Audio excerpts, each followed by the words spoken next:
Hi guys, आज सकाळी-सकाळीच मी निघाले होते माझ्या गावाकडे. मला मिळाली होती 1 दिवसाची फुल ऑन सुट्टी. म्हटलं चला धोंड्याचा महिना सुरू आहे आणि घरी सगळ्या बहिणी आल्यात. म्हटलं चला सकाळची गाडी पकडली आणि मी निघाले गावाकडं. घरी पोहोचलं तर या दोघांची अशी मस्ती चालू होती आणि आमची बिट्टू इतकी गोड-गोड स्माईल करत होती.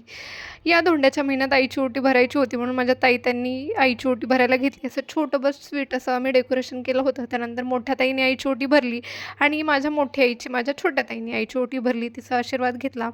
आणि माझं तर काही लग्न झालं नाही त्यामुळे मला तर काही ओटी भरता आली नाही. बट माझ्या दोन्ही ताईंनी त्यांची ओटी भरली आणि मी मस्त छान-छान आईसोबत फोटो काढण्याचं काम केलं.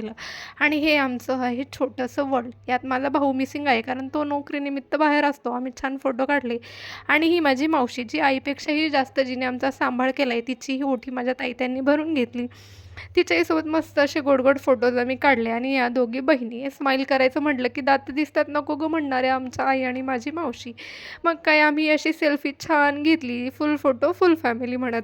नंतर मावशीची मुलगी ही जायला निघाली. ती धोंडाच खायला आली होती. मग जिजूंना बाय-बाय केलं. त्यात आमचा हा स्वामी गाडीच्या खाली काही उतरेच ना. त्याला वाटतंय माझीच गाडी आहे. कसंबसं त्याला उतरवलं, त्यांना बाय केलं आणि यांनाकडून मी पैसे घेऊन परत निघाले मी माझ्या कर्मभूमीकडे. चला बाय.